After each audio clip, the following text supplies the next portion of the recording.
इसलिए अंतःकरण के स्वास्थ्य के लिए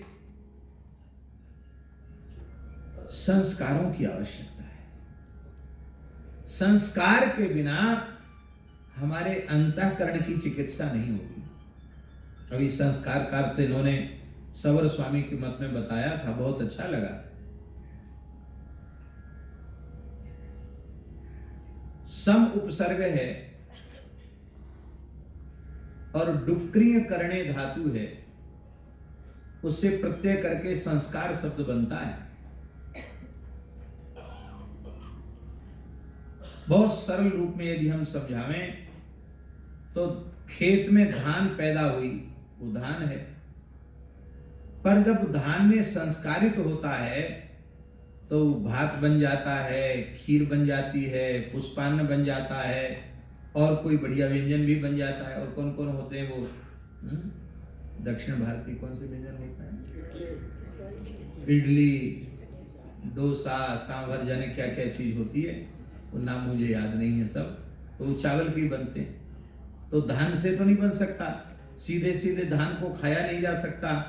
अनेक संस्कारों से संस्कारित होने पर वह चावल अलग अलग प्रकार के व्यंजनों के रूप में भोक्ता के योग्य बनते हैं, भोक्ता के भोग्य बनते हैं। ऐसे ही हमारे उपनिषद में, हमारे वेदों में लिखा है, ये जीव भगवान का भोग्य है और भगवान एकमात्र भोक्ता हैं। पर भोग्य पदार्थ भी असंस्कारित होने पर भोक्ता के योग्य नहीं होता। ऐसे ही जब जीव अनेक संस्कारों से संस्कृत हो जाता है, संस्कार युक्त हो जाता है, तो वह भगवान की भोग्य बन जाता है।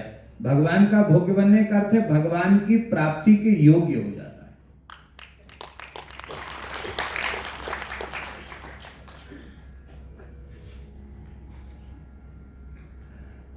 अब पुरुषार्थ चतुष्टय के ज्ञान के विषय में प्रायः लोगों के मन में ठीक ठीक बोध नहीं।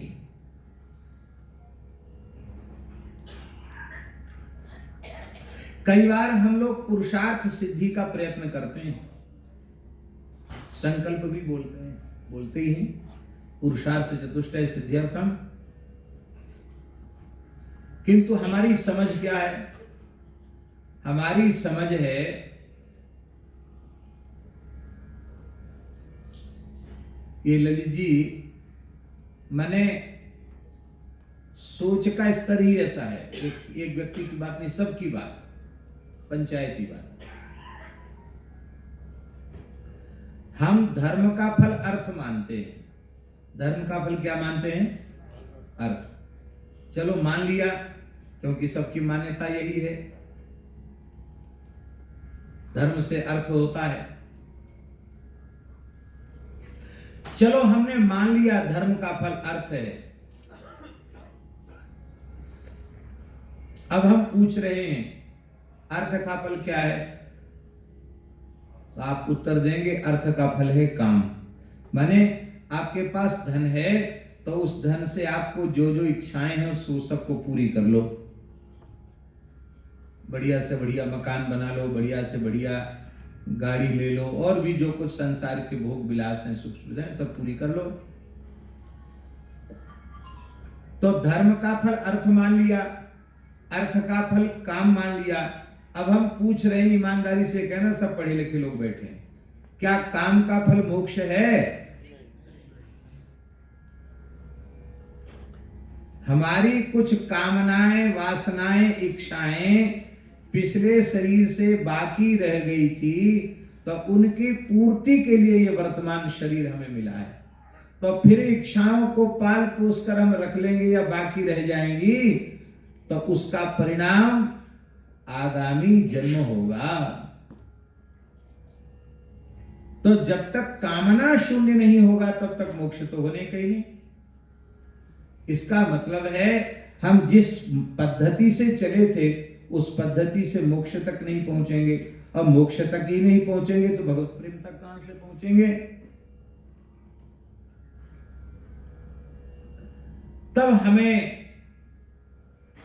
अपनी सोच बदलनी पड़ेगी। इन चारों का ठीक ठीक तात्पर्य हमें समझना पड़ेगा। चारों का तात्पर्य क्या है?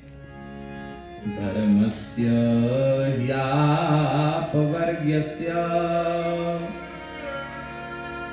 नार्थो यश्चेह कर्मभिः।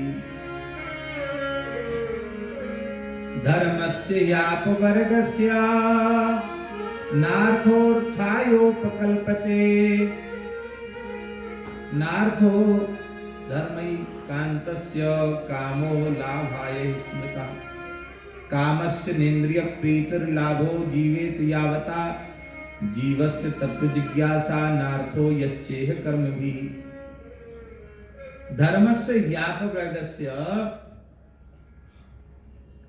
नार्थार्थायोपकल्पते। निश्चित ही धर्म का फल अर्थ नहीं है, धर्म का फल मोक्ष है। धर्म का फल क्या है? इस दुखमय संस्कृति के चक्र से सदा सर्वदा के लिए छूट जाना, मुक्त हो जाना, ये धर्म का फल है। जन्म मृत्यु के चक्र से छूट जाना, ये धर्म का फल है।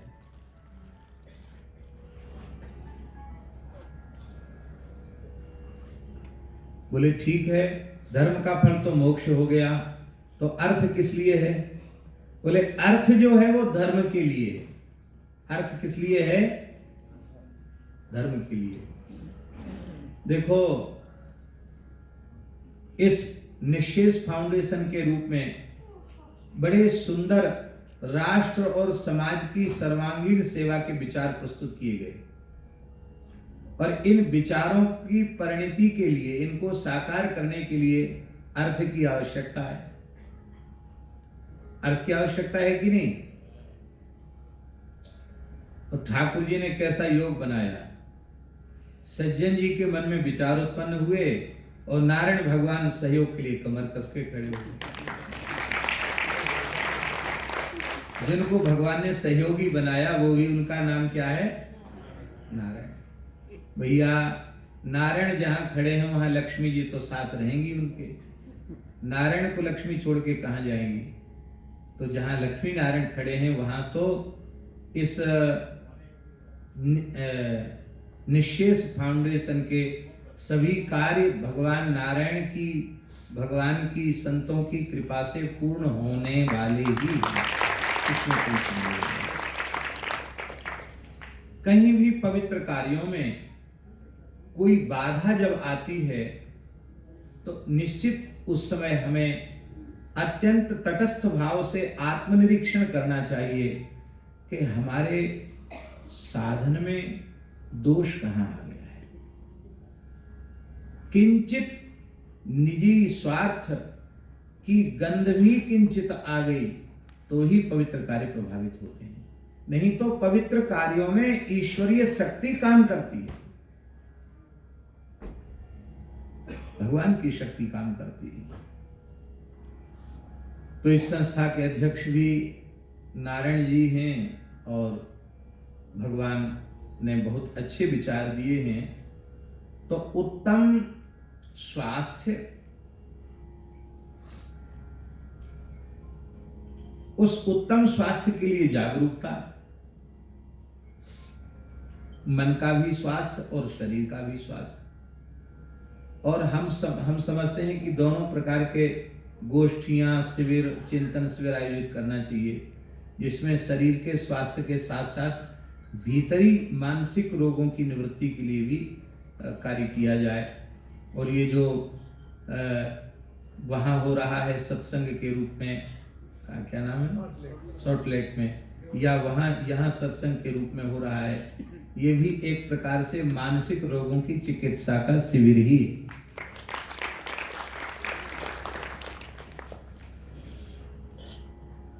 जो डिप्लोमा लेकर के डॉक्टर बने हैं उनको तो हमारे यहाँ डॉक्टर कहते ही हैं, वैद्य कहते ही हैं। हमारे यहाँ महत्पुरुषों को, संतों को, गुरुजनों को ही वैद्य कहा गया। क्या कहा गया? वैद्य। ये किसके वैद्य हैं? बोले भवरोग वैद्य हैं।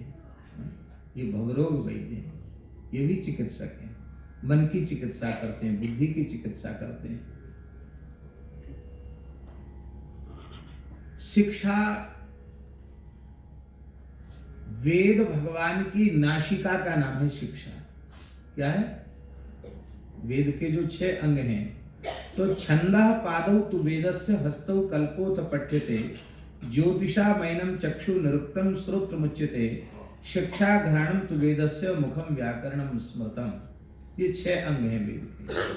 उनमें शिक्षा को नाक कहा गया, नासिका। शरीर में नाक जो अवयव है ना, इसका बड़ा महत्वपूर्ण स्थान है। इतना महत्वपूर्ण स्थान है, हमको तो लगता है कि परमात्मा ने मनुष्य शरीर की रचना के समय सारी कारीगरी नाक पर ही दिखा दी। अब इस सभागार में कितने लोग बैठे हमने गिनती नहीं की है, पर 100-200 जितने लोग भी बैठे हुए इस सभागार में, सबकी नाक अलग अलग। अब यहां मत एक दूसरे की नाक की तरफ देखना, लेकिन आप कभी अनुमान लगा के देखना, हर व्यक्ति की नाक भगवान ने बड़ी कुछ न कुछ बारीकी की। किसी की नाक बहुत विशाल भी होती है, किसी के तो एकदम तीखी पैनी नाक होती है, किसी की नीचे दबी हुई, किसी की ऊपर उठी हुई। इसमें जरूर भगवान ने कलाकारी की है। और ये नाक जो है, नाक के बिना मनुष्य को नकटा कहा जाता है। नकटा एक गाली है। नकटा माने नाक, कहते हैं अरे हमारी तो नाक ही कट गई। नाक कट गई माने, नाक माने इज्जत, सारे शरीर की इज्जत ये है। नाक नीची नहीं होनी चाहिए, नाक नहीं कटनी चाहिए, नाक ठीक रहनी चाहिए। इसका मतलब है वेद की नासिका है शिक्षा। शिक्षा नहीं है तो हम नाक के बिना है, नकटा है। अशिक्षित व्यक्ति नकटा है। पर बहुत दुख की बात है, संस्कार शून्य शिक्षा मनुष्य को मनुष्य तो नहीं रहने देती है, उसे राक्षस बना देती है।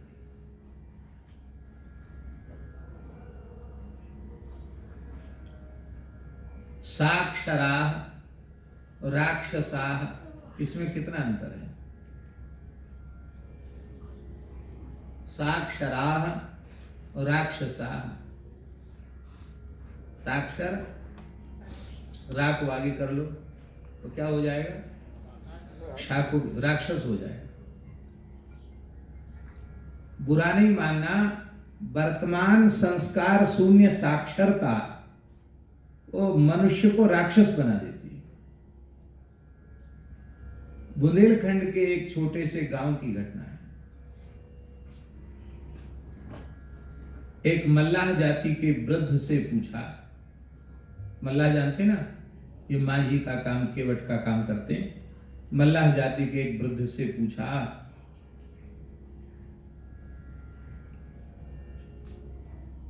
माते बब्बा तुम्हारा नाती कितने में पढ़ने लग गया?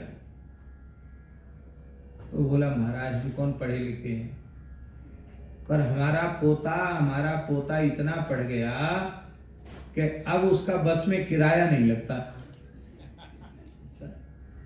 तो कोई पास वास बनवा ले? बोले नहीं, इतना बड़ा दादा हो गया है कि अब कंडक्टर ड्राइवर की हिम्मत नहीं उससे किराया मांगने।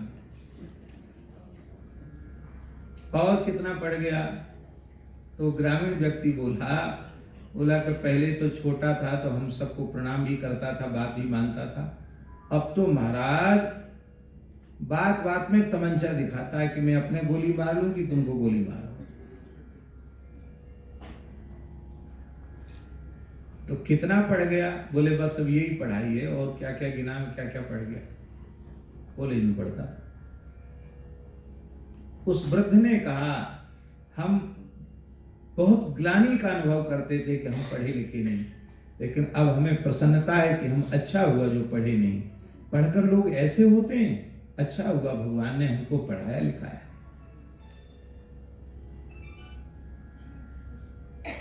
यदि विद्या ने विनय नहीं दी, अनुशासन नहीं दिया, मर्यादा नहीं दिया, आज्ञा पालन की वृत्ति नहीं दी, तो हमारी विद्या ही अविद्या है। वह विद्या ही हमको पतन के गर्त में ले जाने वाली है। इसलिए संस्कार युक्त शिक्षा बहुत जरूरी है। हम तो कई बार जड़खोर के संबंध में भी ये विचार लगभग 1-2 वर्ष से बार बार मन में विचार उठता है, और ये हम चाहते हैं कि उच्चतम शिक्षा, उच्चतम आधुनिक शिक्षा का कोई प्रकल्प वहां स्थापित हो, और आधुनिक शिक्षा का उच्चतम अच्छी से अच्छी सुविधा युक्त शिक्षा का उपक्रम वहां हो, और सारी वर्तमान विषय की पढ़ाई वहां पढ़ाई जाए, पर संस्कार के अनुपान के साथ शिक्षा वहां मिले, ऐसा हम सोचते हैं मन में। सारी ऊंची पढ़ाइयां पढ़ें लोग, लेकिन वे ब्रह्म वेला में उठना सीखें, नित्य व्यायाम करें, सत्य भाषण करें, ब्रह्मचर्य का पालन करें, छुट्टी के दिन गोसेवा करें, और उनको विशुद्ध वेद लक्षणा भारतीय देसी गाय के दूध, दही, घृत और इनसे बने हुए पवित्र पदार्थों का आहार कराया जाए। वे अपने स्कूल में तो स्कूल के जैसे भले ही रहें, लेकिन स्कूल के बाद जब प्रार्थना में या अपने कुछ साधन में बैठे तो वे भारतीय परिधान में रहें, भारतीय वेशभूषा में रहें। क्यों ये विचार हमारे मन में क्यों आए? हमें तो केवल गाय से मतलब रखना चाहिए था, ये विचार क्यों आए? आपको सत्य कह रहे हैं, जो अच्छे धनाढ्य लोग हैं, उद्योगपति परिवार के लोग हैं, व्यवसाय करने वाले लोग हैं, वे आकर कहते हैं कि महाराज जी, हम लोग बड़े बूढ़ों की तो थोड़ी बहुत प्रवृत्ति है, हम लोग तो कुछ कर ही रहे हैं, आगे जो बच्चे देश विदेश में जाकर पढ़ रहे हैं, दूर दूर तक संस्कारों का उनसे कोई लेना देना नहीं है। अब उन बच्चों से हम आशा नहीं रख सकते हैं कि अयोध्या, वृंदावन, चित्रकूट में जाकर गौ, ब्राह्मण, ब्रजवासी, संत, दीन दुखी की सेवा करेंगे भी, ये हम आशा नहीं रखते। अरे इनकी सेवा क्या करेंगे, हमारी सेवा भी ये करेंगे, ऐसा भी हम लोग नहीं लगा पा रहे। पश्चाताप हो रहा है। अब पढ़ाना तो है ही है, तो हम चाहते हैं कि हम अपने बच्चों को भी ऐसी, अपने छोटे बच्चों को कम से कम ऐसे संस्थानों में भेज सकें जो आधुनिक अच्छी से अच्छी पढ़ाई उनकी संपन्न हो, पर उनके संस्कार विकृत ना हो। तो संस्कार की भी आवश्यकता है, स्वास्थ्य की भी आवश्यकता है, और शिक्षा की भी आवश्यकता है। तो ये सबके सब एक दूसरे के पूरक हैं। तो हम निवेदन कर रहे थे कि धर्म का फल है, अर्थ नहीं है। धर्म का फल है मोक्ष, और अर्थ जो है वो धर्म के लिए।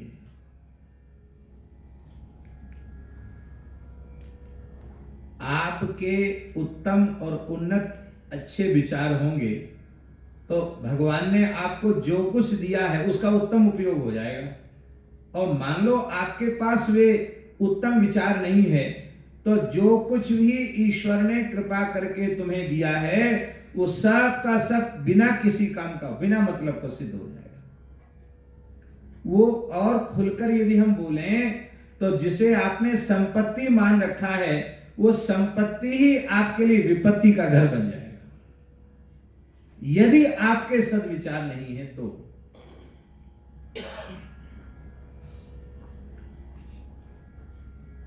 और आपके सद्विचार हैं तो आपकी जो भी सामर्थ्य है उसका उपयोग अच्छे कार्यों में होगा।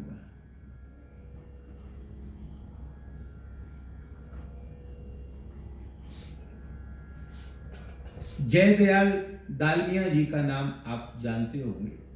डालमिया परिवार के जयदयाल जी बहुत अच्छे सज्जन व्यक्ति थे। हमारे ब्रज के प्रायः सभी संतों से भी जुड़े थे। पूज्य पंडित श्री गया प्रसाद जी महाराज, पूज्य श्री प्रोदत्त ब्रह्मचारी जी महाराज, और भी कई महापुरुषों से भी जुड़े थे। आज भी उनका परिवार संतों से जुड़ा है। प्रयाग में कुंभ था तो प्रोदत्त, श्री पूज्य प्रोदत्त ब्रह्मचारी जी को डालमिया जी ने एक एम्बेसडर गाड़ी दी थी, उसमें एम्बेसडर खूब चलती थी, पुरानी बात है। एम्बेसडर गाड़ी महाराज जी को, ब्रह्मचारी जी को दी थी और उनको आना था रेल से। तो ब्रह्मचारी जी ने सोचा कि डालमिया जी को गाड़ी भेज दें, गाड़ी एक ही थी स्थान, गाड़ी भेज दी उन्होंने। वो गाड़ी वाले को तो वो मिले ही नहीं और वो 3 व्हीलर में बैठ के झूसी आ गए। तो ब्रह्मचारी जी ने कहा कि अरे डालमिया जी, आपके लिए तो हमने गाड़ी भेजी थी, आप 3 व्हीलर में कैसे आए, गाड़ी नहीं मिली आपको। तब तक गाड़ी वाला आ गया, बोले हम तो पूरा खोजते रहे, मिले नहीं। तो डालमिया जी ने कहा इन्होंने खोजा होगा प्रथम श्रेणी वाले डिब्बे के सामने, पर हम तो स्लीपर कोच में सामान्य टिकट करा के आए। क्यों? एक बड़ी ऊंची बात कही उन्होंने कहा कि आप संतों के चरणों में बैठकर हमने यही सीखा है कि अपने भोग विलास से, अपनी कामना इच्छाओं से कुछ धन बचा करके अच्छे कार्यों में लगाना चाहिए।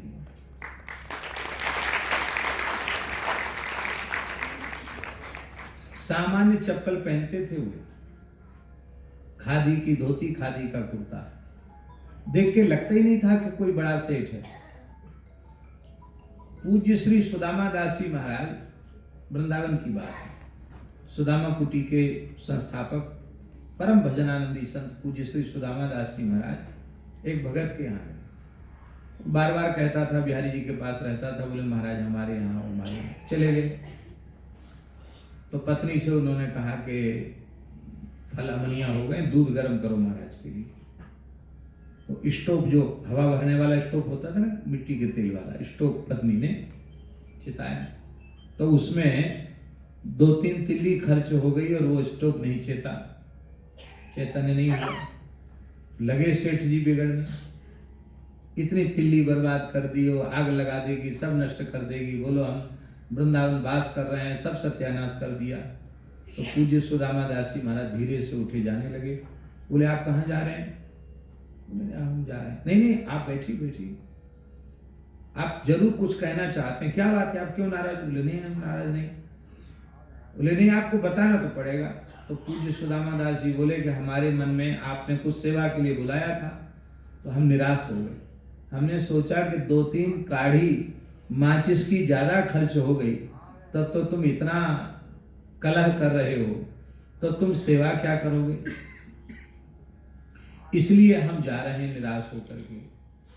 उसने कहा नहीं महाराज जी, इस प्रकार से हम अपने व्यक्तिगत जीवन में भोग विलास का कुछ कटौती करके, अपना पेट काट के भी कुछ धन बचा करके अच्छे कार्यों में लगाते हैं। हम लोग धाम वास करते हैं। अब हम व्यापार नहीं करते, बच्चे धन देते हैं, पर उस धन का उत्तम उपयोग करना हमारा कर्तव्य है। मरना तो पड़ेगा।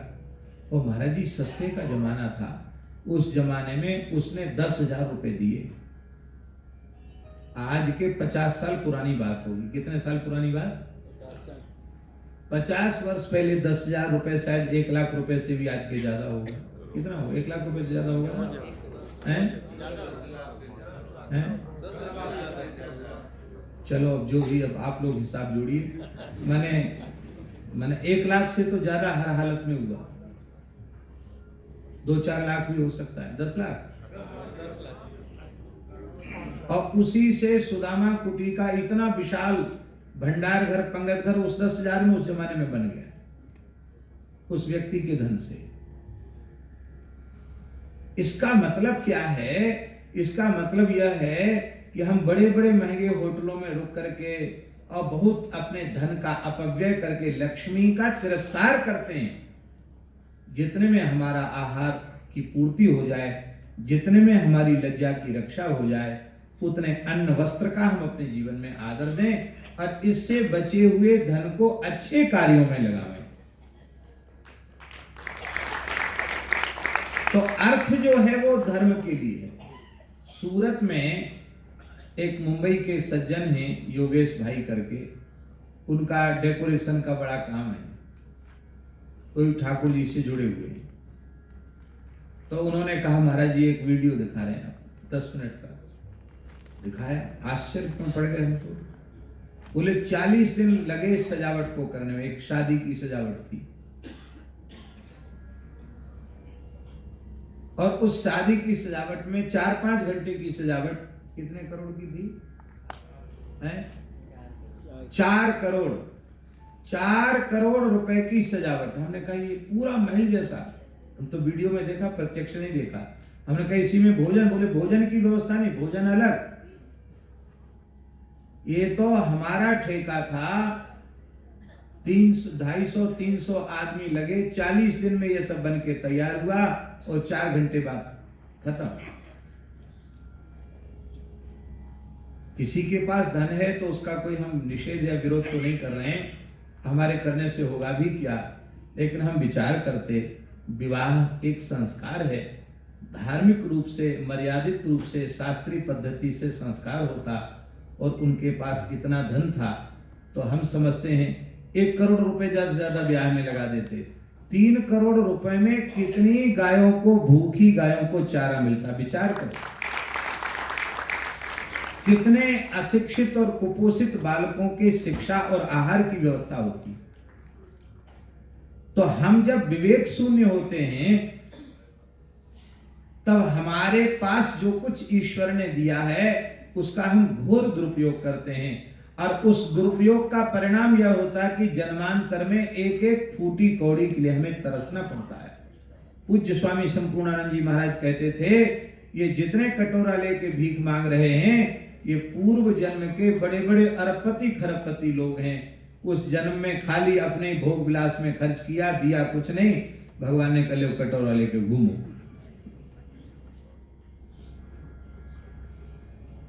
अर्थ का उपयोग है, अच्छे कार्यों में अर्थ का विनियोग। अर्थ जो है वो धर्म के लिए।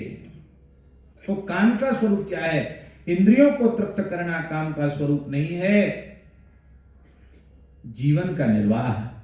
जितने में हमारी गुजर बसर हो जाए उतनी इच्छा को हम स्वीकार कर लें।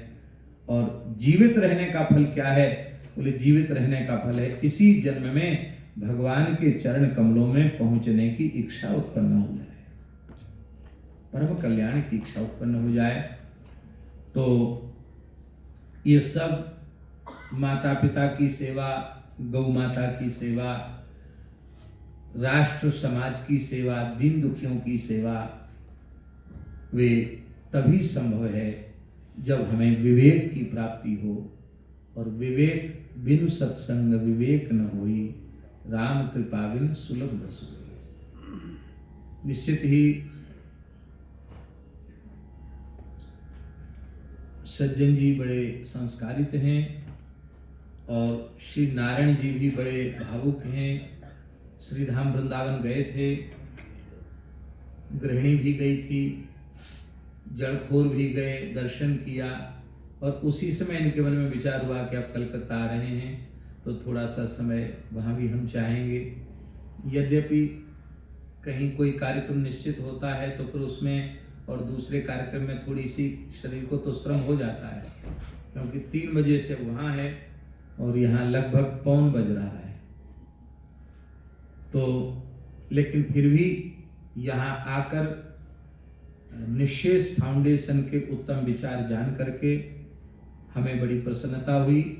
अच्छे कार्यों से सबको जुड़ना चाहिए, इससे और अधिक शिक्षित और श्रीमंत लोग इससे जुड़ें और जुड़ करके बहुत अच्छे पैमाने पर राष्ट्र में एक आदर्श कार्य हो। और हम भगवान से प्रार्थना करते हैं कि ये सब कार्य निर्विघ्न रूप से संपन्न हो। हमसे भी जितना सहयोग बन सकेगा, वैचारिक सहयोग, क्योंकि हमारे भी विचार इसी से मिलते जुलते हैं। उत्तम संस्कार, उत्तम शास्त्र, उत्तम शिक्षा, तो ये हमारे अपने विचारों को ही आप आगे बढ़ा रहे हैं। इसलिए इनमें हमारा भी जितना अपना सहयोग ठाकुर जी की प्रेरणा से हम कर सकेंगे अवश्य करेंगे। आप सबके खूब खूब मंगल की कामना करते हुए अपनी वाणी को विराम देते हैं। हरि शरणम हरि शरणम हरि शरणम हरि शरणम।